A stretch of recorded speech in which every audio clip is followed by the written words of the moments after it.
So in the last session, we discussed about pass by value. So in this session, we'll discuss about the concept of pass by reference. So what is pass by reference? So here, the address of the variable is passed to the function during the function call. Okay. So in the previous pass by value, we are passing the variable by value. Okay. The value of the variable is passed. Okay. But here we are passing the address of the variable. Okay, if any change is done to the formal parameter, okay, then actual parameters are not are changed. Okay, so this is the main difference here.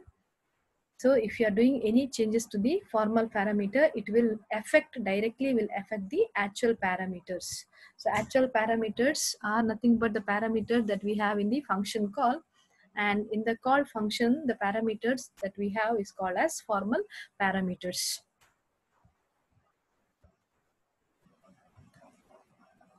So we are taking the same example, the exchanging the values of two variable using a temporary variable.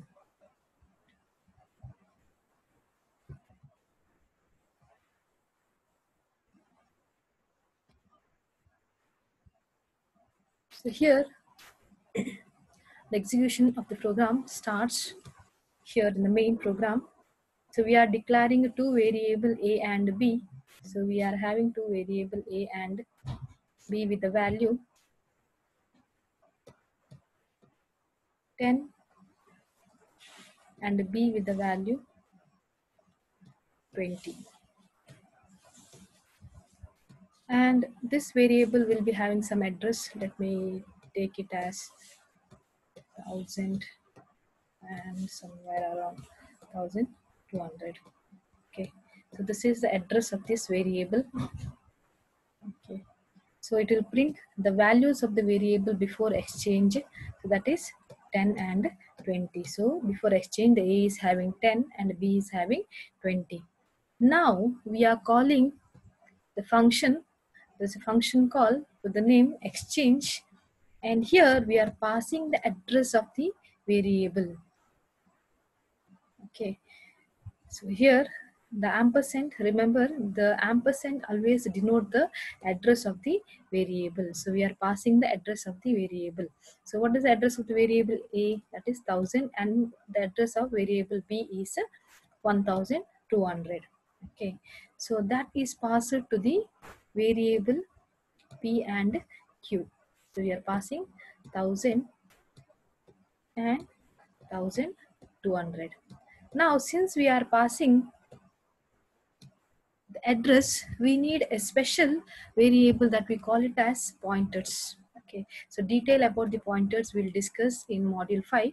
Now to hold this address, we are using the pointers. So now the P is having the value 1000. So that is nothing but the address of variable B, A, and Q is having the address 1200. Okay, which is a pointer, and it is pointing to the address of this variable. And remember, your ampersand denotes address. Okay, and star denotes the value at that particular address. Star denotes the value at that particular address.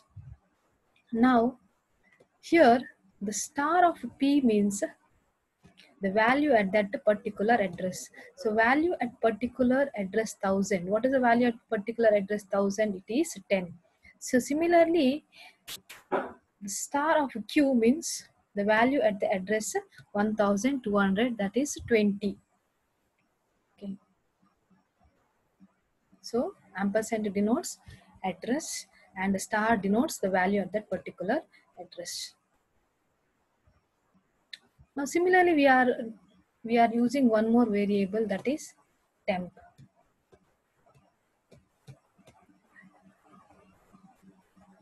Okay, and it is also having some address. Let me take it as 1500. Okay, so here star of p is stored in temp. So what is star of p? Star of p means p means it is 1000, 1000, that is the address of a. Star of p means value at the address 1000, that is 10. So 10 will be stored here in temp. Okay. Next, star of q. What is star of q? Star of q means it is the value at the address 1200, that is 20. So 20 will be stored where? In star of p. So what is the star of p? That is the value at the address 1000. So here we are storing, instead of 10 we are storing 20. Okay. Next, in the in whatever the value that is there in a temp, that we are going to store in a star of q. So star of q means the value that is there is the address 1200. So value that is there in a temp. Okay. So that is assigning the value of temp to star of q. 10 will be stored here. So instead of 20, we are storing 10. So this is how we are going to exchange the value. Okay. Now whatever the change, now you can see in the definition we have said, whatever the change that we do for the actual parameter, that is a and b, will have direct effect on the formal parameters. So these two are our formal parameters. I just write like this. Formal parameter, these are our actual parameter. So whatever the changes that you make to a and b will have direct effect on p and q. Now when you write, when you add a printf statement, something like this, values after exchange in a and b. So you can see what is the value after exchange. It is 20 and 10. Okay, so this is how we are swapping the values of a and b using call by reference. Okay, so in the previous we were in call by value, we were passing the values of variable a and b, but here we are passing the address. Okay, so properly go through the syntax. Okay, so we are try to execute the program.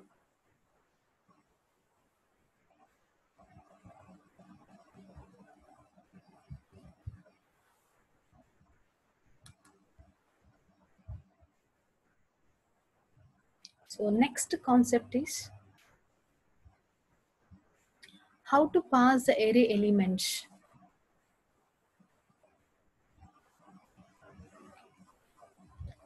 So how to pass array elements to a function. Okay, so we know how to pass a variable to a function. Okay, now how we have to deal with the concept of arrays. Okay, so how to deal with the arrays. So we have taken a simple example here.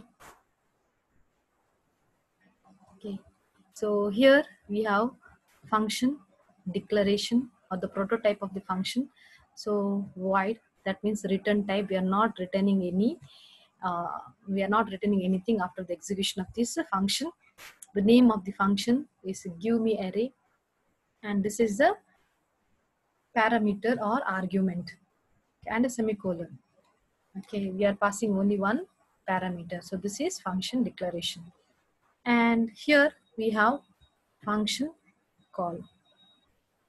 Okay, so this example shows how we are passing a single array element to a function. Okay.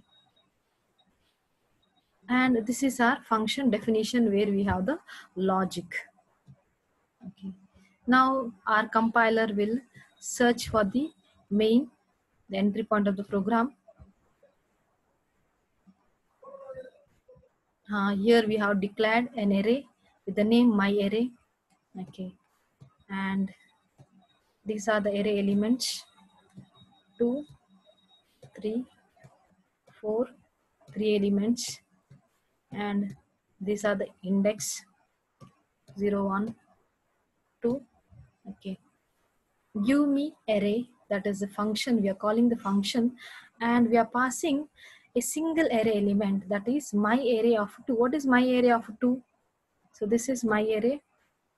Just write like this, my array of 2, that is at the index 2. What is the value we are having? That is 4. So we are passing the value 4. So that value will be copied to the variable, local variable a. So now our local variable a will be having the value 4. Next we are writing printf a. So this will print the value 4, that is printing the single array element to the single array element. Okay, so this is how we deal a array elements. Okay, so this is how we are passing a single array element to the function.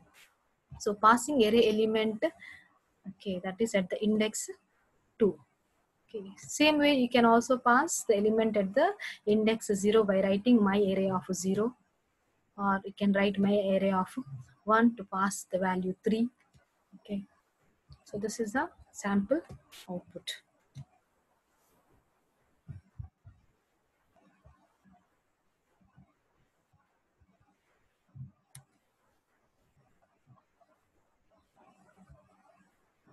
So now here we discuss how to pass the entire array to the function. I want to pass the entire array with all elements to the function.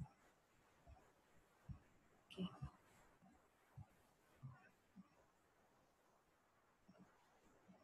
So here we have the entire program.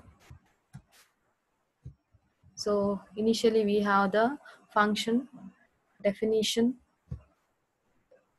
Next we have void main. Inside that we are taking the number of values, enter the value of n, number of elements in the array elements, and then array elements are, we are displaying the array elements. So this is a sample output. First we are asking enter the value of n. We are supposed to enter 3 elements. Then enter the array elements. We are using for loop to take these values 10, 20 and 30, and then we are using a function concept to display the values of the array, that is 10, 20 and 30. Okay, so here we have enter the value of n, taking the value of n. Okay, and the name of the array is a. So maximum size of the array is 10. Enter the array elements. We are taking for loop to enter the array elements. For displaying the array elements, we are using a function. Okay, this is a user defined function with the 2 parameters. So in the function call, the parameters are called as actual parameters.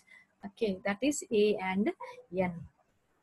Okay, so let's understand this program. So here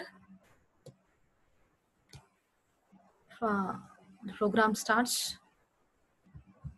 We are having an array element a. Okay, and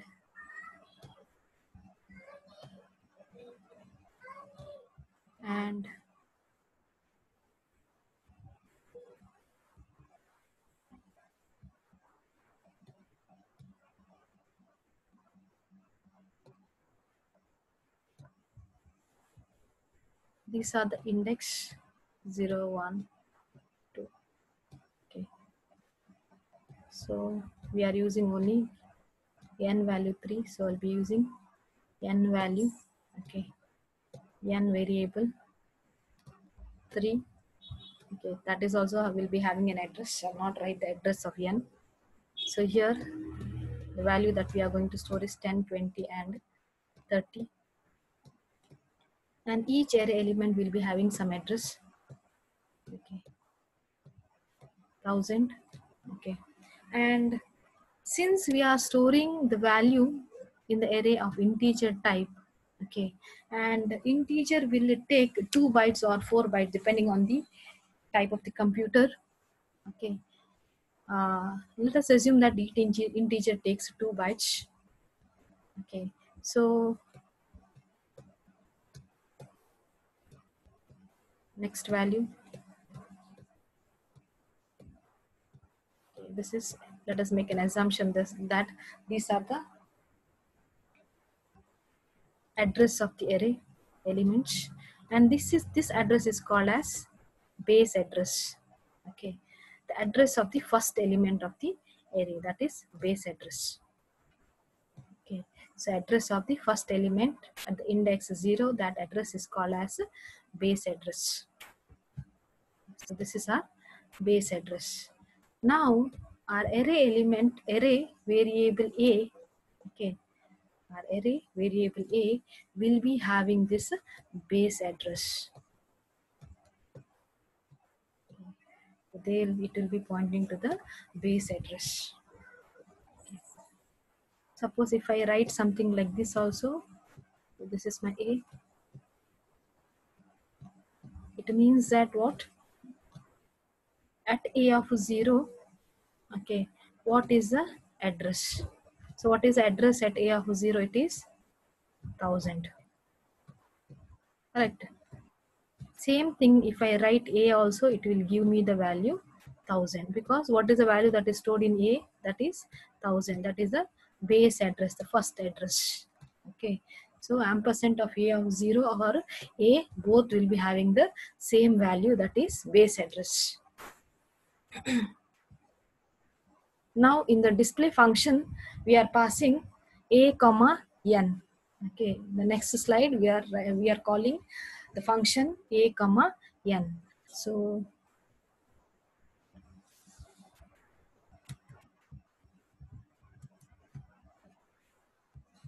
what is the value we are passing? A.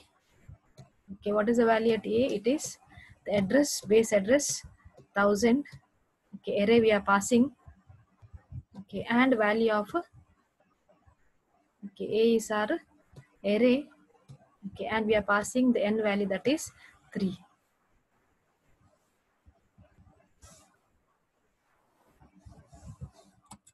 So to hold the array, okay, now since I am passing the array, okay, since I'm passing the array, I need a special array, okay, to hold that array. Okay, so I'm passing the array. To hold that array, I'm declaring a local variable, that is local array. So I can give the value a of 10, or I can declare some other array, for example x of 10. Okay, I can give some other name also. Okay, but this is a local array, that is a of 10. Okay, I can use some other name also. Here we have given a of 10. So this is one more array. Okay, a of 10. Okay, so since I have passed the address, okay, so this also will be pointing at the same.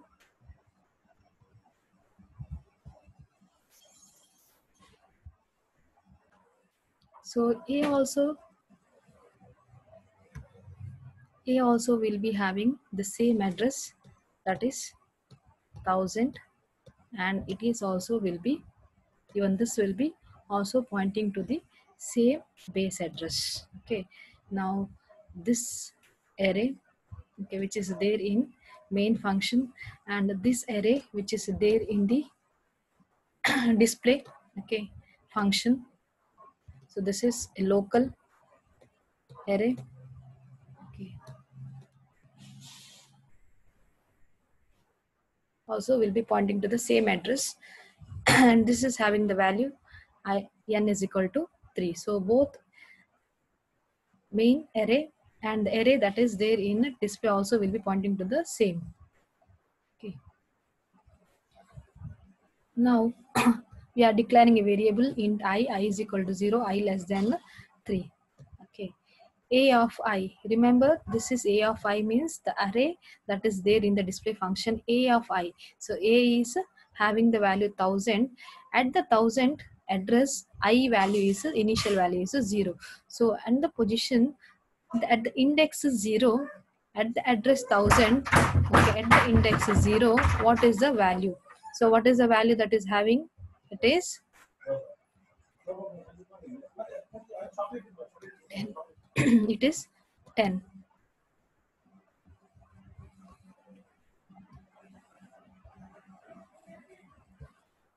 Similarly, increment the value of I will become 1.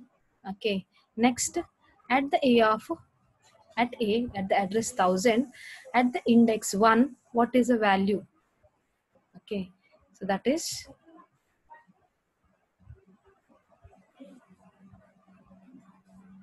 20. Okay, similarly I value will become 2. Okay, so same way at the array A at the index 2, what is the value that is stored? That is 30. So this is how it will display the values 10, 20 and 30. So here you can see this is how the syntax that we have to follow while to pass the array. So here I can give some other name also. It is not necessary I have to give the same name. If I'm giving this different name, then I'll be having X here. Okay, I need to write here X of I. Okay, X of I. Okay, it is not necessary that I have to give the same name. Okay, so this is one way of passing the arrays to the function. So we have to write int array. Okay,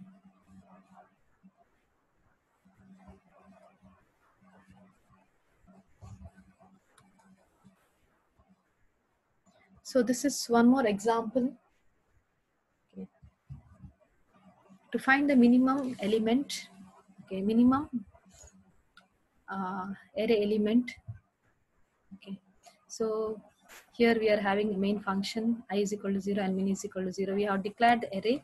The name of the array is numbers. Okay, the name of the array is numbers. Okay, and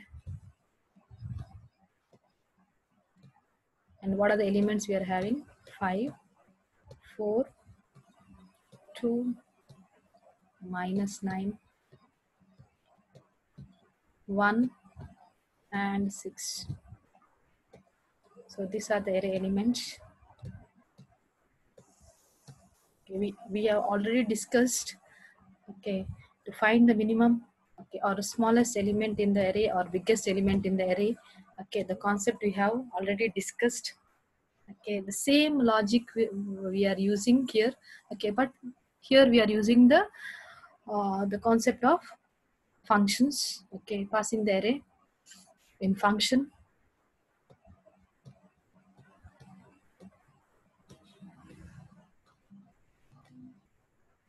So these are the index. Okay, and this is, let us assume that this is my base address 1000. It will be having some address 1000 base address. So your array numbers, so name of the array is numbers. It will be having that base address. Okay, so it will be pointing to that base address. Okay, so we are calling the array min array and we are passing the array and the number of elements. Okay, so same syntax we are using. Okay, this is our function declaration. Okay, so to hold that, okay, now you can observe that here we have not specified. In the previous example we have specified the size of the array here. Okay, but here we are not specified. So this is one way of passing the array without specifying the array size. Okay, so it is not necessary that I have to specify the size of the array. Next, to hold the number of elements, we are declaring a variable size. So in this function, so min arrays, so this is my function min array. Okay, I have declared an array arr. Okay, so we are passing the numbers array to the array arr. So that also will be having the same address. Okay, same base address. Okay, it will be pointing to the, it is also will be pointing to the same address.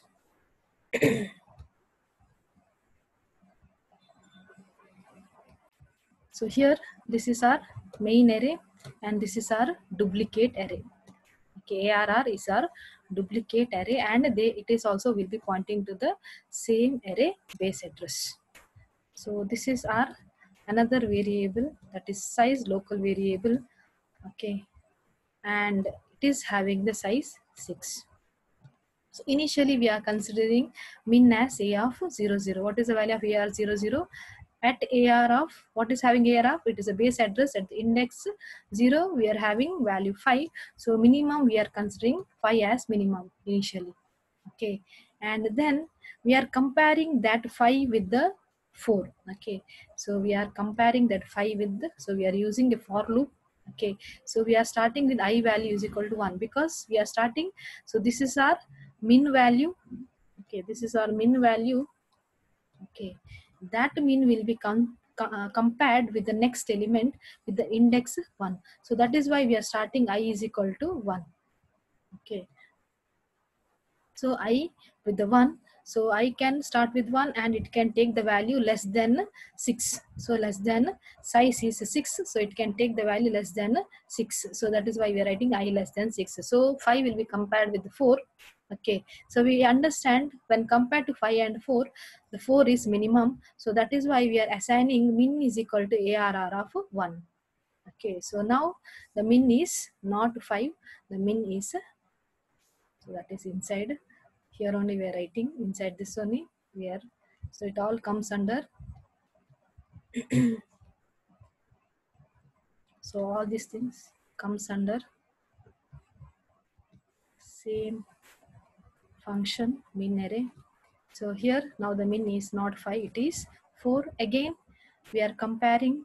Okay, so I will get incremented, I will be compared with, okay, the minimum will be compared with the 2, 4 will be compared with the 2. Okay, I will become 2. Okay, now AR of 2. So minimum is 4 is compared with ARR of 2. What is in AR of 2? That is the value 2. Okay, so we understand that now when we compare 4 and 2, we understand that 2 is minimum.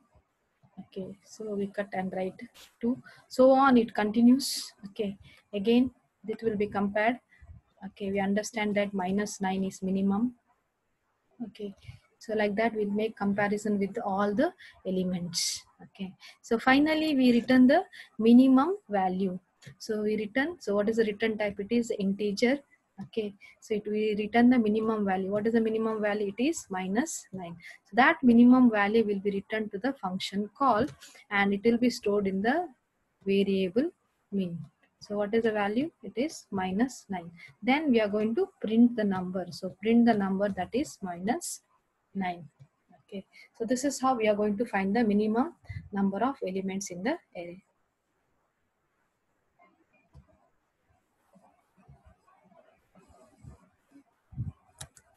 So next is advantage of user defined function. What is the benefit of going for user defined functions?